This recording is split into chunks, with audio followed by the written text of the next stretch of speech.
Hello students, मैं हूं मनीष शंकर तिवारी और आप लोग देखना शुरू कर चुके हैं ई क्लासेस बाय मनीष सर। हम लोगों ने राष्ट्रीय उपलब्धि सर्वेक्षण का पहला प्रैक्टिस सेशन कंप्लीट कर लिया था सामाजिक विज्ञान विषय के लिए। आज मैं आप लोगों के लिए राष्ट्रीय उपलब्धि सर्वेक्षण मतलब NAS का जो एग्ज़ाम 12 नवंबर को आप लोगों का होना है उसका द्वितीय अभ्यास प्रश्न पत्र लेकर आया हूं, जिसमें 70 क्वेश्चन होंगे। NAS क्या है और इसकी परीक्षा क्यों आयोजित की जा रही है, ये सारी चीज़ें मैंने पिछले वीडियो में आपको बता चुका हूं, जिसकी लिंक आपके डिस्क्रिप्शन बॉक्स में दी गई है। यदि जिन विद्यार्थियों ने उसको नहीं देखा है तो आप उसको देख लीजिए, बहुत अच्छे से समझ लीजिए। अच्छा, एक बात और बता दूं मैं कि ये जो NAS का एग्जामिनेशन है, इसकी जो प्रैक्टिस आप लोग कर रहे हैं, इससे एक फ़ायदा होगा कि आपका लगभग कोर्स इसके माध्यम से कंप्लीट हो जाएगा और बहुत सारी चीज़ों की आपकी तैयारियां हो जाएंगी। इसलिए यदि किसी स्टूडेंट को ये लगता है कि ये हमारे किस काम का, तो उसको ऐसा नहीं सोचना है। सारे स्टूडेंट्स क्लास 10th के लिए एक्चुअल में यह है, लेकिन 9th वालों को भी यह क्वेश्चन पेपर सॉल्व करना चाहिए ताकि उनके आगे आने वाले टाइम में ये काम में आ सके। चलिए खैर, मेरा काम आप लोगों को बताना था, अब आपकी मर्जी कि आपको क्या करना है। हम शुरू करते हैं सोशल साइंस का second practice paper for national achievement सर्वे 2021 के लिए। चलिए, DPI भोपाल के द्वारा राष्ट्रीय उपलब्धि सर्वेक्षण 2021 के लिए ये दूसरा प्रैक्टिस पेपर दिया गया है, जिसमें सामाजिक विज्ञान विषय का मैं प्रैक्टिस पेपर लेकर आया हूँ क्लास 10th के लिए। इस अभ्यास पुस्तिका में कुल क्वेश्चन 70 हैं। इनको हल करने के लिए टाइम 120 मिनट निर्धारित है। A, B, C, D 4 विकल्प होंगे, जिसमें से कोई एक ही उत्तर सही होगा, जिस सही उत्तर का आपको चयन करना है। तो चलिए हम सबसे पहले प्रश्न क्रमांक 1 पर जाते हैं। पहला प्रश्न है, असहयोग आंदोलन के अंतर्गत भारतीय जनता को विदेशी वस्तुओं का बहिष्कार कर देशी वस्तुओं का उपयोग करने को कहा गया था। असहयोग आंदोलन में यह कहा गया था कि विदेशी वस्तुओं का बहिष्कार कर दो और देशी वस्तुओं का उपयोग कर लो। तो इस दौरान सबसे ज़्यादा कौन सी विदेशी वस्तु का बहिष्कार किया गया था? तो आएगा A रेडियो, B चाय, C कपड़ा और D चीनी मिट्टी। तो आपको बता दें कि सबसे ज़्यादा विदेशी वस्त्रों की होली जलाई गई थी, इसलिए इसका उत्तर होगा C। किसी राज्य का मुख्यमंत्री अपने पद के लिए खाली स्थान के द्वारा चुना जाता है। नंबर 1 राज्य की जनता, नंबर 2 सत्तारूढ़ दल के विधायक, नंबर 3 सभी दलों के विधायक, नंबर 4 उस राज्य के राज्यपाल। ऑप्शन आप लोगों के लिए लग सकता है कि चारों ऑप्शन सही हैं, लेकिन यहाँ पर आपको देखना पड़ेगा राज्य की जनता। तो राज्य की जनता तो चुनती है, लेकिन कौन सी जनता? जिसको वोट देने का अधिकार होता है वो किसको चुनते हैं? ये जो है राज्य की जनता मुख्यमंत्री का चुनाव नहीं करती, ये MLA मतलब विधायक का चुनाव करती है एज ए वोटर। इसके बाद आता है सत्तारूढ़ दल के विधायक। बिल्कुल ये उत्तर सही है B, क्योंकि सत्तारूढ़ दल मतलब जैसे भारतीय जनता पार्टी है या भारतीय राष्ट्रीय कांग्रेस है या जनता दल है या बहुजन समाज पार्टी, कोई भी दल ले लें। हमारे मध्य प्रदेश के संदर्भ में अक्सर हमारा इतिहास रहा है कि 2 दलों की ही सरकार बनती चली आ रही है, या तो भाजपा या कांग्रेस। अब यहाँ पर यह देखा जाता है कि वर्तमान में जैसे भारतीय जनता पार्टी की सरकार है, इसका मतलब यह है कि भारतीय जनता पार्टी सत्तारूढ़ दल है और सत्तारूढ़ दल के विधायकों ने अपना नेता चुना और मुख्यमंत्री बनाया। सभी दलों के विधायक की बात नहीं आएगी। और राज्य का राज्यपाल, जब सत्तारूढ़ दल के विधायक अपना नेता चुन लेते हैं, मुख्यमंत्री चुन लेते हैं, उसके बाद राज्य का राज्यपाल उसको मुख्यमंत्री पद की शपथ दिलाता है। तो इसका उत्तर होगा B। तीसरा क्वेश्चन, कुछ फसलें ढलान वाली भूमि पर बेहतर तरीके से उगती हैं, जिस वजह से उन्हें अधिकतर पहाड़ी इलाकों में उगाया जाता है। तो यहाँ पर A विकल्प दिया है चाय का, दूसरा दिया है कपास का। तो कपास भी कहीं पर भी उग जाती है, हमारे आसपास भी हम देखते हैं। गेहूं भी उग जाता है, गन्ना भी हमारे यहाँ खेतों में खूब उगता है। मतलब चाय जो है, चूँकि हमारा मध्य प्रदेश पहाड़ी क्षेत्र नहीं है, इसलिए यहाँ पर चाय कम उगती है। तो अपन ये मान के चलें कि यहाँ पर पहाड़ी क्षेत्रों का आंसर आएगा A, तीसरे का A। चौथा ऑप्शन, ISI भारत में औद्योगिक उत्पादों के प्रमाणीकरण के चिन्ह के रूप में प्रयोग करता है। इसे अब BIS के नाम से जाना जाता है। अब एक बात ध्यान रखिए, हो सकता है NAS के एग्जाम में आपसे ये पूछ लिया जाए कि ISI जो प्रमाणीकरण चिन्ह है उसको अब किस नाम से जानते हैं, तो आपको उत्तर लिखना पड़ेगा BIS के नाम से। इसका मुख्य उद्देश्य होता है उत्पादों की गुणवत्ता का जांच करना, गुणवत्ता को निश्चित करना। रंग, रूप, आकार, कीमत, ये सारी चीज़ें गुणवत्ता के अंतर्गत आती हैं। यानी ISI या BIS का मुख्य कार्य है उत्पाद की गुणवत्ता निर्धारित करना। इसका ऑप्शन आएगा चौथे का डी। पांचवें क्वेश्चन पर हम आते हैं। मेघा अपनी परियोजना कार्य को दी गई रूपरेखा के अनुसार सबसे अधिक उचित शीर्षक क्या दे सकती है? मेघा ने भाषाओं पर काम किया है, मेघा ने धर्म पर काम किया और मेघा ने संस्कृति और नृत्य पर काम किया है। ये तीनों चीज़ें आर्थिक गतिविधियां तो नहीं हैं।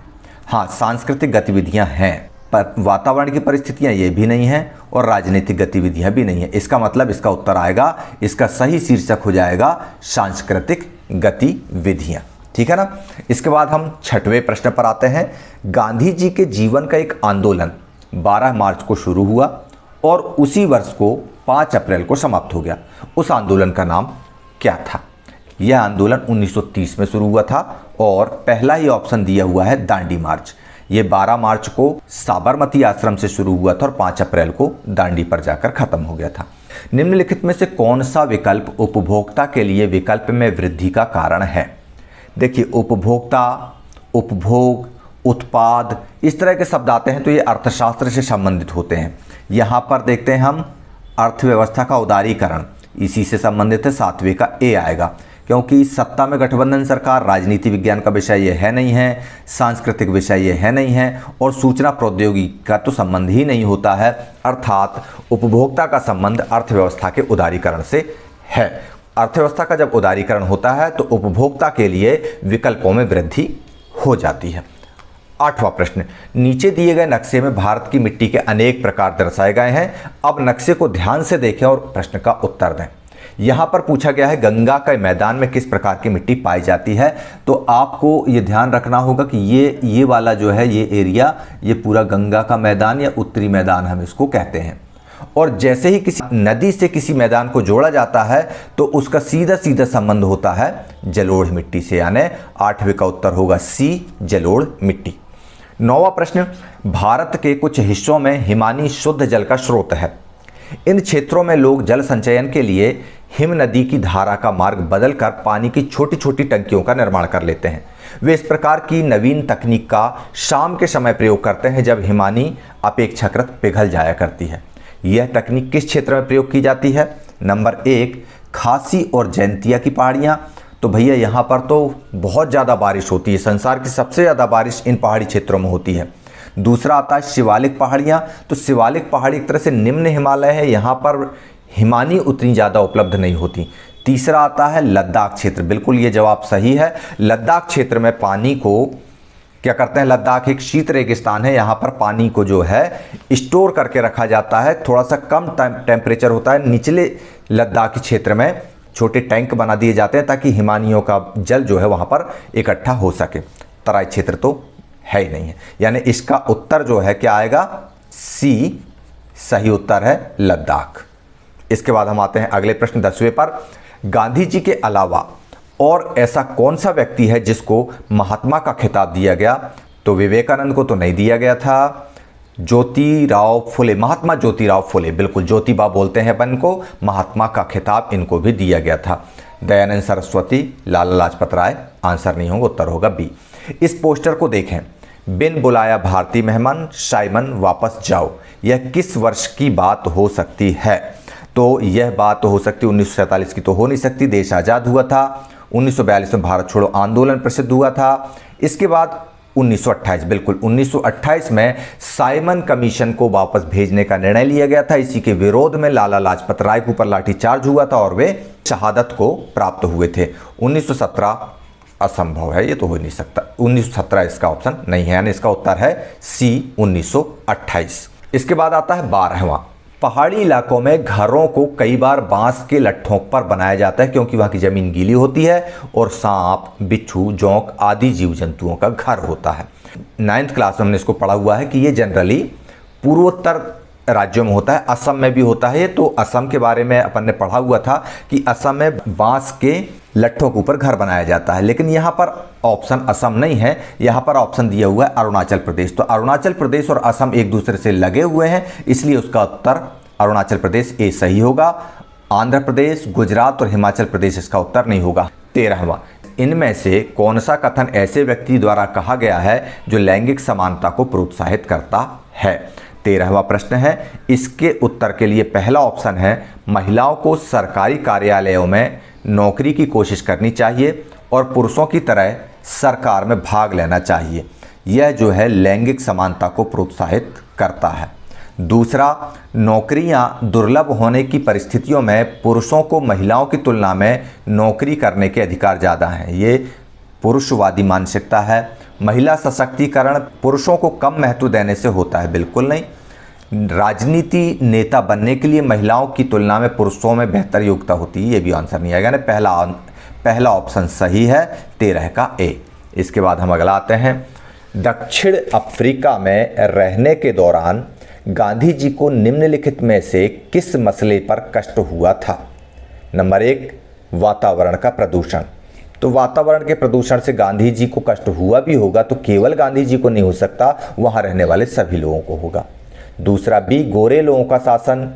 तीसरा, भारतीय लोगों की अपमानजनक स्थिति। उत्तर सी आएगा 14वें का, चूंकि गांधी जी भारतीय थे और वहां पर भारतीय लोगों का अपमान होता था, इस मसले पर उनको वहां पर कष्ट हुआ।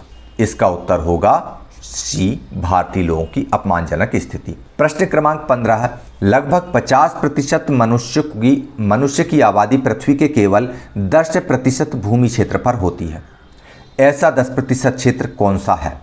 समुद्री एवं नदी तट। ये ऑप्शन मुझे सही लग रहा है, क्योंकि मनुष्य की सबसे अधिक आबादी या तो समुद्रों के किनारे है या नदियों के किनारे है। नदियों के स्रोत के पास, ये भी ऑप्शन सही है, लेकिन नदियों के स्रोत के साथ साथ समुद्र का स्रोत भी मिल जाता है तो आबादी 50% होती है। तृणभूमि या झाड़ीदार भूमि नहीं, प्राकृतिक वनों के पास रहते हैं, लेकिन 50% आबादी नहीं रहती, यानी इसका उत्तर ऑप्शन ए है। हमेशा ध्यान रखिए कि मनुष्य के रहने के लिए प्राचीन काल से ये व्यवस्था चली आ रही है कि मनुष्य हमेशा जल स्रोतों के नज़दीक रहता था और नदियों और समुद्र तटों के किनारे ही उसने अपनी आबादी बसाई है। और पृथ्वी पर समुद्र तट और नदी क्षेत्र जो है ऐसे भूमि के 10% क्षेत्र हैं। इसके बाद आता है 16वां प्रश्न, नीचे दिए गए चित्र की मदद से प्रश्न का उत्तर दें। पहला दिया है, बिजली करघा का आविष्कार, यानी बिजली से चलने वाले करघा का आविष्कार हुआ जिससे कारखाना प्रणाली की शुरुआत हुई और उत्पादन में वृद्धि हुई। अब उत्पादन में वृद्धि के बाद कौन सा विकल्प आएगा। कच्चे माल और बाजार की खोज, मुझे ये विकल्प सही लग रहा है। कच्चे माल और बाजार की खोज, क्योंकि दास प्रथा का अंत से कोई लेना देना नहीं है, औपनिवेशिक विस्तार से कोई मतलब नहीं है, यूरोप पर भारत के राजनीतिक शासन की शुरुआत, इसका बिजली के हथकरघा आविष्कार से कोई ज़्यादा लेना देना नहीं है। मतलब यदि उत्पादन में वृद्धि होती है तो कच्चे माल की खोज करने के लिए और उस पक्के माल को खपाने के लिए बाजार की खोज जरूरी है। 16वें का ऑप्शन ए बिल्कुल सही है। 17वां, नीचे दिखाया गया जानवर आमतौर पर चिरू के नाम से जाना जाता है। मुख्य रूप से तिब्बत में पाए जाने वाले इस जानवर का ऊन के लिए शिकार किया जाता है। अब यह विश्व संरक्षण संघ मतलब IUCN द्वारा लुप्त प्राय सूची में रखा गया है।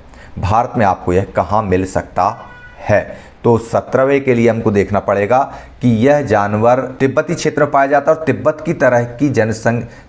की तरह का माहौल वातावरण भारत के लद्दाख में है और लद्दाख के साथ कश्मीर जुड़ा हुआ, तो डी, ऑप्शन डी माना जाएगा। बाकी के ऑप्शन इसमें नहीं आएंगे। 18वां क्वेश्चन, निम्नलिखित में से कौन सी वस्तु औद्योगिक क्रांति के दौरान उद्योग के काम के लिए अधिक मांग में थी। शुरुआती दौर में जब औद्योगिक क्रांति की शुरुआत हुई। ए, बॉक्साइट, नहीं। बी, कोयला। कोयले की सबसे ज़्यादा ज़रूरत पड़ती थी। कोयले को उद्योगों की जननी, उद्योगों की रोटी ये भी कहा जाता था। तो 18वें का ऑप्शन आएगा बी। इसके बाद 19वें पे आते हैं, कोई प्राकृतिक संसाधन जैसे लकड़ी या सौर ऊर्जा जिसकी प्राकृतिक रूप से फिर से पूर्ति हो सकती है उसे नवीकरणीय संसाधन कहते हैं, और जिस संसाधन की प्राकृतिक रूप से पूर्ति नहीं हो सकती उसे हम गैर नवीकरणीय संसाधन कहते हैं। तो इन 4 ऑप्शन में से बताइए कि नवीकरणीय प्राकृतिक संसाधन कौन सा है। नंबर ए, पानी, और यही ऑप्शन सही है, पहला ऑप्शन। 19वें का ए नवीकरणीय योग्य संसाधन है जो बारिश से बार बार हमारे पास आ जाता है। 20वां, बारडोली सत्याग्रह के बारे में निम्नलिखित कथन में से कौन सा कथन सत्य है। नंबर 1, इसे प्रांतीय सरकार द्वारा भू राजस्व की वृद्धि का विरोध करने के लिए शुरू किया गया था। बिल्कुल सही है, चूंकि प्रांतीय सरकार ने लगभग 30% के भू राजस्व की वृद्धि कर दी थी, इसलिए वहां के लोगों ने इसका विरोध किया। वल्लभ भाई पटेल के नेतृत्व में किसानों ने बढ़ी हुई दरों पर भू राजस्व के भुगतान का इनकार कर दिया। बिल्कुल ये भी सही है, यानी पहला भी सही है और दूसरा भी सही है। तीसरा, मवेशियों और भूमि पर आधारित आंदोलन को ब्रिटिश सरकार दबाने में सफल रही। बिल्कुल सफल नहीं रही, यह आंदोलन सफल हुआ था, बल्कि अंग्रेज सफल नहीं हुए थे।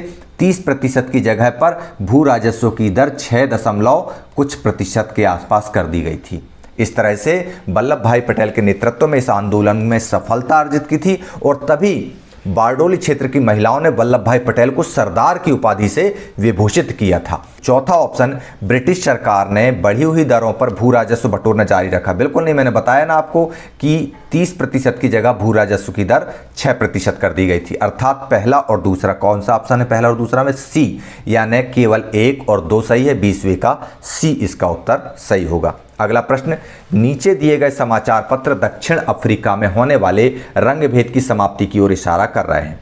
कौन सा विकल्प रंगभेद की समाप्ति का उचित वर्णन कर सकता है? नंबर 1, नेल्सन मंडेला के नेतृत्व वाले राजनीतिक दल ने लोकतांत्रिक चुनाव जीता। नेल्सन मंडेला एक अश्वेत व्यक्ति थे और उनके राजनीतिक दल ने लोकतांत्रिक पद्धति से होने वाले चुनाव को जीता। इससे समझ में आता है कि वहां पर रंगभेद की समाप्ति हो गई। क्यों? क्योंकि दक्षिण अफ्रीका में आज़ादी के बाद, ये साउथ अफ्रीका है, साउथ अफ्रीका में आज़ादी के बाद गोरे लोग और काले लोग एक साथ मिलकर रहते थे और इन्होंने एक लोकतांत्रिक डेमोक्रेटिक सरकार का गठन करने का ठान लिया था। एक बहुत अच्छा संविधान बनाया था और इस डेमोक्रेटिक पद्धति से जो चुनाव हुआ था उसमें नेल्सन मंडेला जीते थे। अर्थात ये समझ में आता है हमको कि गोरे और काले लोगों ने मिलकर नेल्सन मंडेला को चुनाव जिताया, अर्थात वहां पर रंगभेद की समाप्ति हो गई है। यानी 21वें का ऑप्शन ए सही है।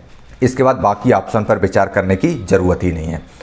लेकिन अगर आपको कंफ्यूजन होता है कि अगर पहला नहीं है तो क्या बी हो सकता है, तो नेल्सन मंडेला 27 साल जेल में बिताकर रिहा हुए, तो ये कोई रंगभेद की समाप्ति का इशारा नहीं करता है।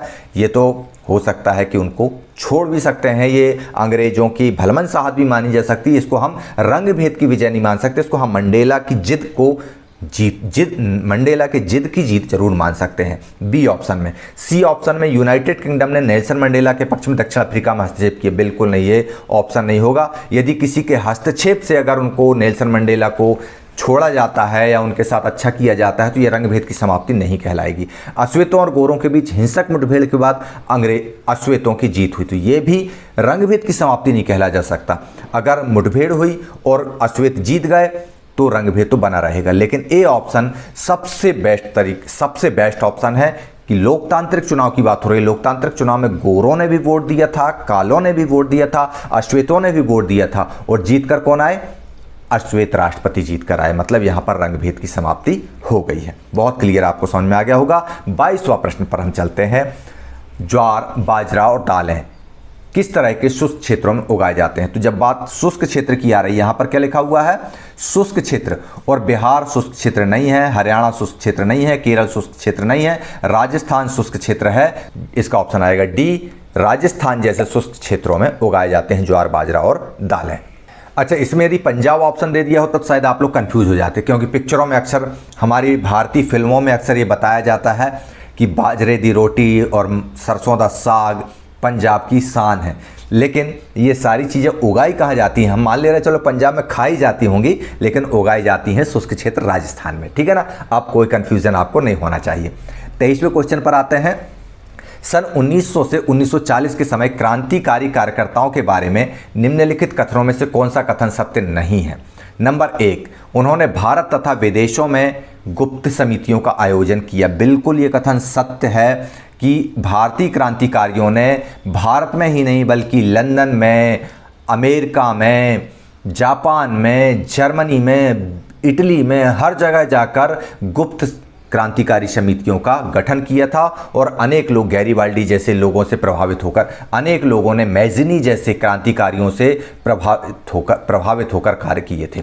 दूसरा ऑप्शन क्या है? विभिन्न प्रकार के समाचार पत्र, पत्रिकाएं, पर्चे इत्यादि छपवाए। ये भी सही है कि क्रांतिकारियों ने अलग अलग समाचार पत्र और पत्रिकाओं का प्रकाशन किया और उससे अपनी क्रांतिकारी भावनाओं को जनता तक पहुंचाया। तीसरा, उन्होंने दमनात्मक ब्रिटिश अधिकारियों की हत्याएं की, बिल्कुल की, उन्होंने बहुत हत्याएं की। हमने नाम सुने हुए हैं, हमने देखे भी हैं कि ब्रिटिश सरकार के खिलाफ हमारे क्रांतिकारियों द्वारा, जैसे खुदीराम बोस ने जेम्स फोर्ड की हत्या करने का प्रयास किया था, ऊधम सिंह ने जनरल डायर की हत्या की, इस तरह से तमाम क्रांतिकारियों ने ब्रिटिश अधिकारियों की हत्या की। चौथा ऑप्शन, उन्होंने सामूहिक जनसभाएं की, ये काम उन्होंने नहीं किए। सामूहिक जनसभाएं यदि वे करते तो अंग्रेज उनको गिरफ्तार कर लेते, इसलिए ये काम नहीं किया। यानी इनका जो है पहला, दूसरा और तीसरा 23वें का सी, केवल 4 जो है असत्य है और पहला, दूसरा, तीसरा सत्य है। इसमें पूछा क्या गया है, इसमें पूछा कौन सा कथन सत्य नहीं है, तो चौथा कथन सत्य नहीं है, यानी केवल 4, ऑप्शन सी इसका उत्तर होगा। 24वां प्रश्न, संयुक्त राष्ट्र सुरक्षा परिषद यानी UNSC अंतर्राष्ट्रीय शांति और सुरक्षा के लिए जिम्मेदार प्रमुख संस्थाओं में से एक है। दुनिया के सबसे बड़े देशों में से एक होने के बावजूद निम्नलिखित विकल्पों में से कौन सा देश सुरक्षा परिषद का स्थायी सदस्य नहीं है? चीन सुरक्षा परिषद का स्थायी सदस्य है, संयुक्त राज्य अमेरिका है, रूस है, भारत नहीं है और इसको बनाया जाना चाहिए, ये मांग की जा रही है, यानी इसका ऑप्शन होगा डी। और चीन के द्वारा वीटो कर देने के कारण बार बार भारत जो है SC का मेंबर नहीं बन पा रहा है, सिक्योरिटी काउंसिल का मेंबर नहीं बन पा रहा है, नहीं तो वह पूरी योग्यता रखता है। 25वां, नीचे दी गई तालिका के आधार पर बताइए किस देश में जीवन प्रत्याशा सबसे अधिक है? जीवन प्रत्याशा सबसे अधिक है मतलब सबसे अधिक आयु तक जीने वाले लोग, सबसे लंबी उम्र जीने वाले लोग किस देश में हैं? तो यहाँ पर हम 65 वर्ष से अधिक वाला ऑप्शन देखते हैं। तो चीन में 8.9%, 8.9%, जापान में 21.9%, इससे ज़्यादा कोई दिख रहा है क्या? ये भी नहीं, ये भी नहीं, ये भी नहीं, मतलब इसका उत्तर आना चाहिए बी, जापान। 25वें का बी होगा उत्तर, जापान यहाँ पर जीवन प्रत्याशा सबसे अधिक है। इसके बाद 26वां, व्लादिमीर लेनिन ने अप्रैल थीसिस में कौन सी मांग नहीं की थी? बैंकों के राष्ट्रीयकरण की मांग इन्होंने की थी, प्रथम विश्व युद्ध समाप्त किया जाए यह मांग उन्होंने की थी, सभी जमीनें किसानों के हवाले कर दी जाए ताकि देश में जो अनाज का संकट आया है वह दूर हो सके, यह मांग उन्होंने की थी, जार की सत्ता पुनः बहाल की जाए, ये कर ही नहीं सकते। जार की सत्ता पुनः बहाल करने वाले लोग कहलाते हैं रूढ़िवादी, यानी लेनिन की यह मांग नहीं थी। उत्तर आएगा 26 का डी, यानी सही ऑप्शन इसका क्या हो जाएगा? राइट आंसर हो जाएगा डी। ठीक है, अब हम आते हैं 27वें प्रश्न पर। निम्नलिखित विकल्पों में से कौन सा विकल्प समयावधि को पुराने से नए क्रम में यानी पिछले से वर्तमान तक आता है, इसको हमको बताना है। तो ईसा पूर्व 1000 से 1500, नहीं, ये पहले ही आंसर गलत है, क्योंकि ईसा पूर्व में गिनती उल्टी चलती है, 3, 2, 1 चलती है और यहाँ सीधी हो गई 1000 से 1500, यानी ये ऑप्शन नहीं आएगा। इसके बाद ईसवी 1000 से 1500, हाँ ईसवी तो ठीक है, ईसवी सन में 1000 से 1500 तो चलता है, फिर 1500 ईसा पूर्व, ये लो, ईसवी के बाद ईसा पूर्व आ ही नहीं सकता, यानी बी ऑप्शन भी गलत है, पहले ईसा पूर्व आएगा फिर ईसवी आता है। सी ऑप्शन में हम आते हैं तो 1500 ईसा पूर्व, 1000 ईसा पूर्व, 1000 ईसवी, 1500 ईसवी, सी 17 का सी ऑप्शन सही है, क्योंकि ईसवी और ईसा पूर्व का कॉन्सेप्ट ये है कि जीरो मान लें अपन, और आज हम यहाँ पर हैं 2021 में, तो पीछे जब हम जाते हैं तो क्या आता है? 1900 आता है, फिर 1800 आता है, 1700 आता है, 1600 आता है, ऐसे करते करते हम जीरो पे आ जाते हैं। और जीरो के पीछे जब आते हैं तो हम 1, 2, 16, 17, 18, 19 इस तरह से जाते हैं। तो ये जो जीरो के इस तरफ वाला है ये कहलाता है ईसा पूर्व, और जीरो के दाहिनी ओर वाला, जीरो के इस तरफ वाला कहलाता है ईसवी सन, यानी जीरो से आप दाहिने हाथ की तरफ बढ़ें तो ईसवी, बाएं हाथ तरफ बढ़ें तो ईसा पूर्व। क्लियर? तो इस तरह से हम देखते हैं कि 15 आया, 15 के बाद 1000 आया, 1000 के बाद में 1 आया, 1 के बाद फिर 1500 आया, यानी ऑप्शन सी 27 का सही उत्तर होगा। इसके बाद 28वें पर आते हैं हम। निम्नलिखित में से कानपुर शहर का कौन सा उद्योग गंगा नदी के प्रदूषण का कारण है? तो कानपुर शहर चमड़ा उद्योग के लिए प्रसिद्ध है, इसमें बिल्कुल कंफ्यूजन की आवश्यकता नहीं, उत्तर आएगा 28 का ए। 20वीं सदी के दूसरे भाग में संयुक्त राज्य अमेरिका और सोवियत संघ की विपरीत विचारधारा के आधार पर विश्व दो हिस्सों में बंट गया था। सोवियत संघ द्वारा प्रचारित विचारधारा कौन सी थी? सोवियत संघ की विचारधारा थी साम्यवादी विचारधारा, साम्यवाद कहलाता था। 19वें का बी, ये हमने पढ़ा हुआ है यूरोप में समाजवाद के अंतर्गत और रूसी क्रांति वाले अध्याय में, कक्षा 9 में, इतिहास का दूसरा अध्याय। इसके बाद हम 30वें क्वेश्चन पर जाते हैं। चित्र देखकर बताइए कि यह चित्र किस विषय से संबंधित है। बड़ी बड़ी सुरंगें दिख रही हैं, मतलब ये खनन से संबंधित है। 30 का ए सही है। इसके बाद 31, अगर कोई व्यक्ति किसी आक्रामक देश के हमले के खतरे में है तो उसे सैन्य कार्रवाई करने के लिए किस अंतर्राष्ट्रीय संस्था से अनुमति लेनी होगी? तो इसके लिए हमको देखना होगा रेड क्रॉस, बिल्कुल नहीं, ये युद्ध बंदियों के, ये तो उपचार के लिए काम करती है। अंतर्राष्ट्रीय न्यायालय, ये तो झगड़े के बाद काम में आएगा। मानवाधिकार परिषद, मानव के अधिकारों की बात होती है। संयुक्त राष्ट्र सुरक्षा परिषद, बिल्कुल ये ऑप्शन सही है डी। अगर कोई देश किसी आक्रामक देश के हमले के खतरे में है और उसे सैन्य कार्रवाई करना है तो उसे यूएनएससी की अनुमति लेनी होगी। इसके बाद 32वें प्रश्न पर हम आते हैं। नीचे दिए गए तस्वीर कच्छ के रण से है। इसमें दिखाई गई ऊंट गाड़ी का उपयोग किस वस्तु के परिवहन में या व्यापार में किया जा सकता है? तो यहाँ पर हमको आसपास पूरे में नमक फैला हुआ दिख रहा है, यानी 32वें का उत्तर होगा ए, नमक। कोयला तो यहाँ पाया नहीं जाएगा, तांबा होगा नहीं, गेहूं का तो सवाल ही नहीं उठता कच्छ के रण में, नमक उत्तर आएगा। क्वेश्चन 33, भारत में कानून की व्याख्या और उसके उपयोग करके विवादों का निपटारा करने का कर्तव्य किसका है? कानून की व्याख्या करना और विवादों का निपटारा करना न्यायालय का कर्तव्य है, न्यायपालिका का कर्तव्य है। 33 का आएगा आंसर डी। 34वां, आइंस्टीन के द्वारा विकसित सिद्धांतों का प्रयोग परमाणु बम को विकसित करने के लिए किया गया। इसके पीछे का मुख्य उद्देश्य क्या हो सकता है? 34वें का पहला ऑप्शन दिया हुआ है जापान पर बमबारी, बिल्कुल नहीं। नाजी सत्ता को बाहर करना, इसका उत्तर आएगा बी, नाजी सत्ता को बाहर करना। इसके बाद 35वां, आप ऊंचे अक्षांश से निचले अक्षांश की ओर जाते हैं तो ए, कोई शीतोष्ण क्षेत्र नहीं होते, बी, औसत वर्षा कम हो जाती है, सी, गर्म जलवायु हो जाती है, डी, ज्यादा पहाड़ होते हैं। इसका उत्तर आएगा जलवायु गर्म हो जाती है। जैसे जैसे आप निचले अक्षांश की तरफ आते हैं आप सूरज के जद में आते जाते हैं, सूरज के नज़दीक आते जाते हैं, इसलिए हम इसको बोलते हैं जलवायु गर्म हो जाती है। इसका उत्तर होगा सी। इसको आप इस तरह से समझ सकते हैं कि ये यहाँ पर ये अक्षांश है 0, ठीक है ना, और ये आपकी कर्क रेखा है, ये आपकी मकर रेखा है, ये 23.5 अंश है ऊपर उत्तर में, ये 23.5 अंश है नीचे दक्षिण में, और आप मान लो यहाँ पर स्थित हैं 90 डिग्री पर उच्च अक्षांश पर। तो जब आप नीचे आओगे तो डेफिनेटली विषुवत रेखा को सूरज का घर कहते हैं। ऐसी स्थिति में यहाँ पर सूरज के घर पे जब आप आओगे तो जलवायु गर्म हो जाएगी। अगला प्रश्न, नीचे दिए गए पत्रक में एक बाघ दर्शाया गया है जो कि भारत का प्रतिरूप है। यह बाघ जर्मनी और जापान के ध्वजों को दबा रहा है। भारत के मित्र पक्ष में यूके, चीन, यूएसए और रूस के ध्वज बाघ के पीछे देखे जा सकते हैं। इसके पीछे का संदेश कहता है भारत कार्रवाई करेगा और ब्रिटेन, अमेरिका, रूस तथा चीन के साथ कंधे से कंधा मिलाकर जर्मनी और जापान के निरंकुश शासन को कुचल देगा। यह पत्रक किसके बारे में बता रहा है? ब्रिटिश शासन की समाप्ति, बिल्कुल नहीं, चूंकि भारत के बारे में यहाँ बता रहा है कि ब्रिटेन से कंधा मिलाएगा तो ब्रिटेन शासन की समाप्ति का तो ये प्रतीक है ही नहीं। 36वें का ऑप्शन बी अगर हम देखते हैं तो यह ऑप्शन द्वितीय विश्व युद्ध का हमें लगता है, क्योंकि द्वितीय विश्व युद्ध में जर्मनी और जापान निरंकुश रूप से उभर कर सामने आए थे और उनकी सत्ता का अंत किया जाना था, जिसमें लोग ये चाहते थे कि भारत मदद करे। तो द्वितीय विश्व युद्ध का ऑप्शन सही है, 36 का बी। इसके बाद आते हैं हम 37 पर। नीचे दिए गई सूची में संयुक्त राष्ट्र संघ की कौन सी संस्था का उत्तरदायित्व बनता है? बुनियादी शिक्षा की बात करने वाला, बुनियादी शिक्षा प्रदान करना, बुनियादी शिक्षा के लिए मूलभूत सुविधाएं, बच्चों की जीवन रक्षा दर, लड़कियों की शिक्षा, बच्चों की हिंसा, ये सारे बच्चों वाले मामले हैं, यानी यूनिसेफ का मामला होगा। दिया है ऑप्शन क्या? यस, सी।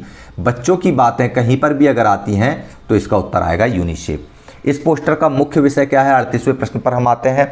भारत की तकनीकी का बदलता चेहरा, लेकिन ये तो महिला के हाथ में है, यहाँ पर तकनीक बदल रही है, प्राचीन और नई के बीच में। बी ऑप्शन, भारतीय महिलाओं द्वारा परंपरा और आधुनिकता का संतुलन, ये ऑप्शन बी सही है कि यहाँ पर परंपराओं को भी वे सहेजे हुए हैं और साथ में आधुनिकता को भी वे लेकर चल रही हैं। इसके बाद हम आते हैं 39वें प्रश्न पर दिए गए चित्र की सहायता से इस वृक्ष को पहचानें और कश्मीरियों जो कि कश्मीर घाटी में पाए जाते हैं। चीड़ का पेड़ लग रहा है ये तो। खेजड़ी राजस्थान में पाया जाता है, खेजड़ी जो है राजस्थान में पाया जाता है। चीड़ ऑप्शन सही है, ये कश्मीर में पाया जाता है। बरगद लगभग सभी जगह पाया जाता है। नीम लगभग एवरीवेयर पाया जाता है, ठीक है ना। इसके बाद हम आते हैं 39 के बाद 40 पर। काल के अनुसार सबसे पहले से आखिरी तक इन घटनाओं को सही क्रम में लिखें। तो पूर्ण स्वराज की मांग की घोषणा जो की गई थी यह 1929 में की गई थी। दांडी यात्रा 1930 की बात है। साइमन कमीशन 1928 की बात है। अब इसको आप पहले से, यानी पहला हो गया 1, फिर ये आएगा 2 और फिर आएगा 3, यानी नंबर 1 पे आएगा 1, नंबर 2 पे आएगा 3। पहले, सबसे पहले से आखिरी तक, सबसे पहले यानी इसके आधार पर सबसे पहले जो घटना घटी वह घटी साइमन कमीशन 3 वाला ऑप्शन बी और सी में है। फिर इसके बाद घटना घटी पूर्ण स्वराज 1, यस बी ऑप्शन सही आ जाएगा। 40 का बी, 3, 1 एंड 2। इसके बाद हम आते हैं 41। नीचे दिया गया तख्त एक देश में पाया जाता है जहां से मकर रेखा गुजरती है, देश कौन सा है? ये देखिए यहाँ पर आप लोग, ये जो रेखा है ये है विषुवत रेखा, ये कर्क रेखा जो भारत से गुजरती कर्क रेखा हमने यहाँ देखा है, और ये है मकर रेखा, लाइन ऑफ कैप्रिकॉर्न जो गुजरती है। यहाँ पर मिस्र का ऑप्शन दिया है और ऑस्ट्रेलिया का दिया है, तो ऑस्ट्रेलिया यहाँ हमको दिख रहा है मकर रेखा वाले ऑप्शन में, यानी इसका उत्तर होगा बी ऑस्ट्रेलिया। 41 का बी ऑस्ट्रेलिया। 42 आधुनिक युग के आने पर निम्नलिखित में से अधिकतम किस वर्ग के लोग मध्यम वर्ग बन गए? किसान तो मध्य वर्ग में ही आते थे, शुरुआत से चल रहे हैं। बी व्यापारी वर्ग जो था वह आधुनिक युग के बाद मध्य वर्ग में आ गया, इसका उत्तर आएगा बी। औद्योगिक क्रांति का भारत में किस प्रकार नकारात्मक प्रभाव रहा? औद्योगिक क्रांति से भारत में कुटीर उद्योगों का पतन हो गया, सबसे बड़ा नकारात्मक प्रभाव यही था। 43 का ऑप्शन ए आएगा।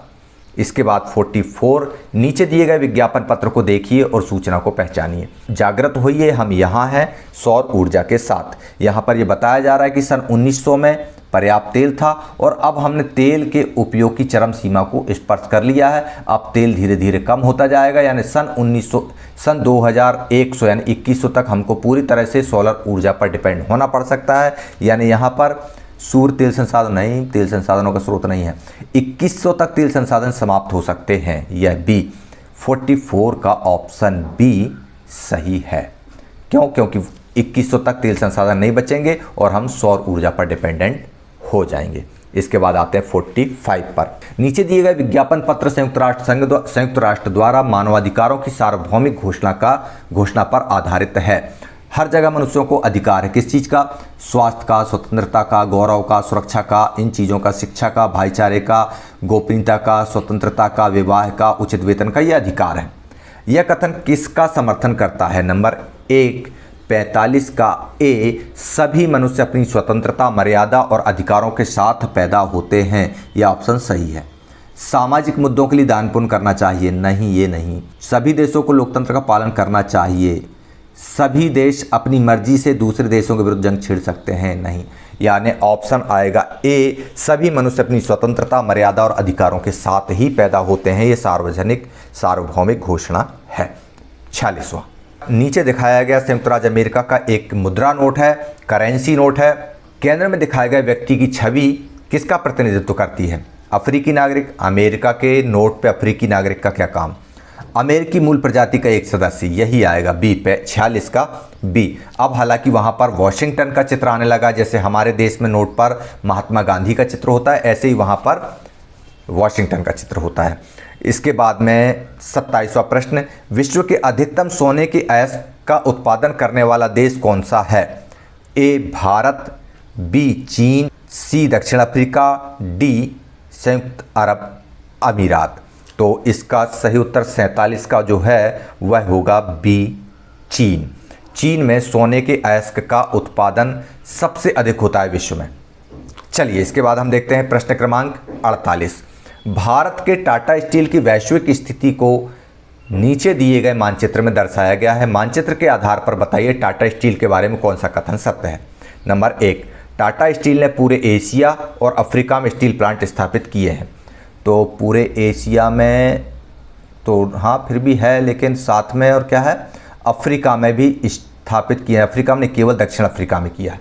टाटा स्टील ने हाल ही में अमेरिका में स्टील प्लांट का अधिग्रहण किया। ये अमेरिका में भी किया है, लेकिन बी ऑप्शन, ए में अमेरिका छूट रहा है, बी में एशिया और अफ्रीका छूट रहा है, यानी ये दोनों ऑप्शन नहीं आएगा। सी में क्या दिया है, एशिया यानी ये वाला महाद्वीप एशिया और अफ्रीका यानी यहाँ पर अफ्रीका, इसके बाद यूरोप यानी ब्रिटेन में आ गया, यूरोप में, इसके बाद उत्तरी अमेरिका यानी ये आ गया। यहाँ पर टाटा स्टील के ग्राहक हैं। ऑप्शन सी 48 का सही होगा। ठीक है ना। अब हम बढ़ते हैं अगले प्रश्न पर 49। यहाँ एक सिंधु नदी का चित्र यहाँ पर सिंधु नदी का चित्र दिखाया गया है। तो बताइए कि यह कहाँ लिया गया होगा। तो सिंधु नदी लद्दाख क्षेत्र से होकर बहती है, यानी ऑप्शन सही है। पूर्वी घाट पे सिंधु नदी नहीं है, अंडमान निकोबार द्वीप में सिंधु नदी नहीं है, दक्कन के पठार में सिंधु नदी नहीं है। 50वां क्वेश्चन, भारत सरकार और संविधान के बारे में कौन सा कथन सत्य है, आपको बताना है। पहला, संविधान यह बताता है कि सरकार के पास कौन से अधिकार हो सकते हैं और कौन से नहीं। यह सही उत्तर है। इसके अलावा क्या है, संविधान ब्रिटिश संसद द्वारा बनाया गया था। बिल्कुल नहीं, गलत। केवल पुलिस बल के सदस्य संविधान के में सीधे बदलाव कर सकते हैं। नहीं, संविधान में संसद और राज्य कर सकते हैं। संविधान केवल भारत की आम जनता पर लागू होता है, सरकारी अधिकारियों पर नहीं। ये भी गलत है, यानी 50 का ए ऑप्शन सही है। 51, प्रति इकाई क्षेत्र में रहने वाले लोगों की गिनती को जनघनत्व कहते हैं। इसे आमतौर पर प्रति वर्ग मील या वर्ग किलोमीटर में लोगों की संख्या के रूप में दर्शाया जाता है। नीचे दिया गया ग्राफ विश्व के 10 सबसे घनी आबादी वाले देशों को दर्शाता है। अब आपको उत्तर देना है, इनमें से अधिकतर देश कहाँ स्थित हैं। घनी आबादी वाले देशों की बात हम करते हैं तो बांग्लादेश कहाँ पर है, इस चित्र को देखें। बांग्लादेश है एशिया में, ताइवान एशिया, दक्षिण कोरिया एशिया, लेबनान एशिया, ये Europe, Japan Asia, Bharat Asia, Sri Lanka Asia, Rwanda Africa. यानी इस तरह से सर्वाधिक देश 51 का ए एशिया में स्थित हैं।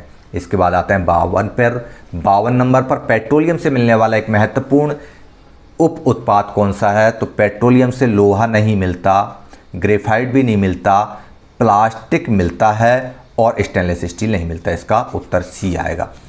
53, निम्नलिखित विकल्पों में से कौन सा व्यावसायिक उद्योग सेवा क्षेत्र से संबंधित है। सेवा क्षेत्र से संबंधित वस्त्र उद्योग नहीं है, टेक्निक नहीं है, बीमा सही। उत्तर सी आएगा, बीमा। इसके बाद आते हैं 54 नंबर पर, बाल गंगाधर तिलक आमूल परिवर्तनवादी विचारक थे। उन्होंने अपनी विचारधारा स्वराज मेरा जन्मसिद्ध अधिकार है को फैलाने के लिए किस पत्रिका का उपयोग किया। तो बाल गंगाधर तिलक की पत्रिका थी केसरी। सी इसका उत्तर होगा 54 का सी। भारत छोड़ो आंदोलन की शुरुआत गांधी जी ने एक दल के ध्वज के तले की थी, जो कि आज भारत का प्रमुख राजनीतिक दल है। उसका नाम है भारतीय राष्ट्रीय कांग्रेस। 54 का बी, इसका सही उत्तर होगा बी। अगले में आते हैं हम। नीचे दिए गए नक्शे को ध्यान से देखें और दिए गए प्रश्नों का उत्तर दें। गोवा की सीमा भारत के 2 राज्यों को छूती है। ये जो गोवा राज्य है, इसकी सीमा 2 राज्यों को छूती है। एक गोवा की उत्तरी सीमा जो है उत्तरी सीमा ये आती है महाराष्ट्र के लिए। उत्तरी सीमा महाराष्ट्र को छूती है, जबकि दूसरा दक्षिण और पूर्वी सीमा जो है उसके कर्नाटक की सीमा को छूती है। अब आपको बताना है कोतीगांव वन्य जीव अभ्यारण्य किस राज्य की सीमा को छूता है। तो ये कोतीगांव वन्य अभ्यारण्य गोवा के दक्षिण में है और दक्षिणी भाग में कर्नाटक राज्य स्थित है। यानी इसका उत्तर आएगा 56 का सी, कर्नाटक। इसके बाद हम आते हैं 57 क्वेश्चन पर।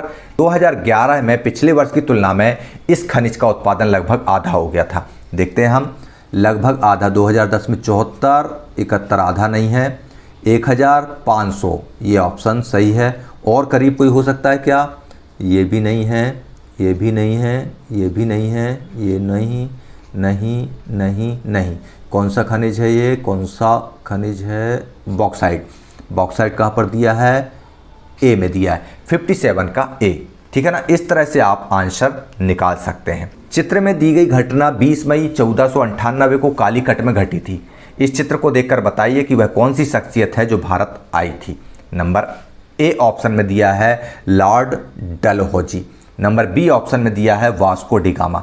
तो कालीकट बंदरगाह पर 20 मई 1498 को वास्को डी गामा आए हुए थे। इसका उत्तर सही है बी।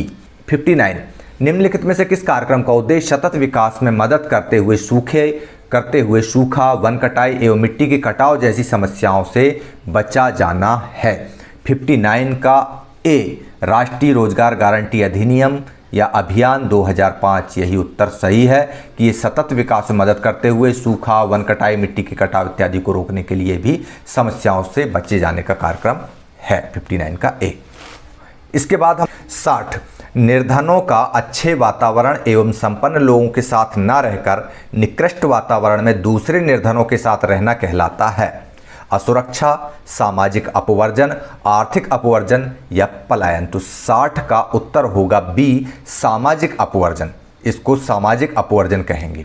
इसके बाद आएगा 61 गरीबी रेखा निर्धारण में ग्रामीण क्षेत्र में जो निर्धारित की गई है कैलोरी वह है 2400 प्रति व्यक्ति और शहरी क्षेत्रों में 2100 प्रति व्यक्ति। तो शहरी क्षेत्र में कम और ग्रामीण क्षेत्रों में अधिक क्यों निर्धारित किया गया है? क्योंकि ग्रामीण क्षेत्र में अधिक शारीरिक श्रम होता है, इसलिए इसका उत्तर होगा बी। 61 का बी। जहां ज़्यादा शारीरिक श्रम होगा वहां ज़्यादा कैलोरी खर्च होगी।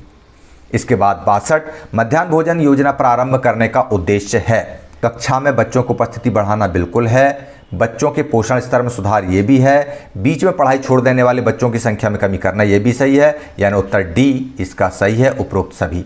63 जब किसी खेत में काम करने वाले सदस्यों की संख्या आवश्यकता से अधिक हो तो इसको क्या कहते हैं हम? प्रच्छन्न बेरोजगारी कहते हैं। बी आएगा, यानी किसी काम को करने वाले। इसको हमने पिछले प्रैक्टिस पेपर में भी सॉल्व किया था कि एक काम को जिसको 2 व्यक्ति कर सकते हैं उसको 4 व्यक्ति यदि करेंगे तो 2 व्यक्ति आवश्यकता से अधिक लगे हैं, यानी ये प्रच्छन्न रूप से बेरोजगार कहलाएंगे। 64वां निर्धन परिवारों को स्वसहायता समूह में संगठित कर बैंक ऋण एवं सरकारी सहायकी के संयोजन द्वारा निर्धनता से ऊपर लाने के लिए कौन सी योजना आरंभ की गई है? तो 64वें का आएगा सी स्वर्ण जयंती ग्राम स्वरोजगार योजना। इसका उत्तर होगा सी स्वर्ण जयंती ग्राम स्वरोजगार योजना। 65वां भारत विश्व का दूसरा सबसे अधिक मानव संसाधन वाला देश है, अतः इस मानव संसाधन को मानव पूंजी में कैसे परिवर्तित किया जा सकता है? तो इसका उत्तर आएगा 65 का लोगों को अधिक धन देकर नहीं, ऐसा नहीं किया जा सकता। महंगी वस्तु देकर नहीं किया जा सकता। शिक्षा, प्रशिक्षण एवं चिकित्सा में सुधार करके सी ऑप्शन सही आएगा। इसका उत्तर आएगा सी शिक्षा, प्रशिक्षण एवं स्वास्थ्य सुधार। 66वां भारत में मौसम परिवर्तन के कारण सूखा, अतिवर्षा की स्थिति प्रतिवर्ष बन जाती है। ऐसी परिस्थिति में भारतीय खाद्य निगम एफसीआई के माध्यम से बफर स्टॉक तैयार किया जाता है। यह क्या है? यह एक्चुअल में बर्फ को एकत्रित करना है? नहीं। अनाज, गेहूं और चावल का भंडार, ये सही है। रिजर्व बैंक में धन, बिल्कुल नहीं। दवाइयों का भंडार भी नहीं। यानी भारतीय खाद्य निगम का काम गेहूं और चावल का भंडार करना है। इसका उत्तर आएगा बी। 67वां खुले बाजार को खाद्यान्न के असीमित मात्रा तक भंडारण और विक्रय के लिए खोल दिए जाने से किन्हें लाभ होगा? खुले बाजार को खाद्यान्न के असीमित मात्रा तक भंडार और विक्रय के लिए खोल देने से किसको लाभ होगा? तो इसका 67 का उत्तर होगा खुले बाजार में खाद्यान्न के असीमित मात्रा तक भंडारण से कृषकों को लाभ नहीं होगा, उपभोक्ताओं को लाभ नहीं होगा, खाद्य असुरक्षित लोग एवं निर्धनों को लाभ होगा नहीं। उपरोक्त में से कोई नहीं, डी आएगा। तो खुले बाजार में खाद्यान्न के असीमित मात्रा तक भंडारण और विक्रय करने से व्यापारियों को लाभ होगा, ना कि दिए गए ऑप्शन में, यानी इसका सही उत्तर होगा डी। इसके बाद आते हैं हम अगले क्वेश्चन पर। नमूना सर्वेक्षण करके गरीबी रेखा का अनुमान समय समय पर लगाया जाता है और यह 5 साल में किया जाता है। नमूना सर्वेक्षण की बात आ रही है तो ये सी ऑप्शन आ जाएगा। नमूना सर्वेक्षण पे सी, राष्ट्रीय नमूना सर्वेक्षण संगठन। 69 जनसंख्या को शिक्षित, प्रशिक्षित करना और उत्तम स्वास्थ्य उपलब्ध कराना कहलाता है मानव पूंजी का निर्माण। 69 का बी ऑप्शन आएगा, मानव पूंजी का निर्माण। इसके बारे में हम पिछले प्रश्न में यहाँ पर चर्चा कर चुके हैं। ये 65वें प्रश्न में हम इसकी चर्चा कर चुके हैं। इसके बाद हम आते हैं अंतिम प्रश्न 70वें पर। सरकार द्वारा किसानों सरकार द्वारा किसानों द्वारा उत्पादित विभिन्न फसलों की पहले से घोषित इनकम कहलाती है न्यूनतम समर्थन मूल्य। न्यूनतम समर्थित कीमत 70 का बी उत्तर ऑप्शन सही है। तो इस प्रकार आप लोगों ने राष्ट्रीय उपलब्धि सर्वेक्षण का यह दूसरा प्रैक्टिस पेपर के 70 क्वेश्चन के आंसर बहुत अच्छे से देख लिए, समझ लिए। इनको यदि किसी भी प्रश्न में आपको कोई कंफ्यूजन हो तो अपने टीचर से तो कांटेक्ट करें ही, लेकिन फिर भी यदि आपको लगता है कि किसी एक कंटेंट पर या किसी एक प्रश्न पर आपको और ज़्यादा क्लियरेंस चाहिए और ज़्यादा आपके कॉन्सेप्ट को क्लियर करना है तो बताइएगा। कोई शॉर्ट वीडियो के माध्यम से हम उसको क्लियर करने की पूरी कोशिश करेंगे। चलिए तब तक आप लोग देखते रहिए ई क्लासेस बाय मनीष सर। और ये आंसर की सभी 70 प्रश्नों की एक साथ आपको दी गई है, इसको आप लोग देखिए और हल करिए। चलिए इस प्रकार आप लोग इस प्रश्न को उत्तर कीजिए और अगले प्रैक्टिस पेपर का इंतजार कीजिए। मुझे आज्ञा दीजिए। जय हिंद, जय भारत।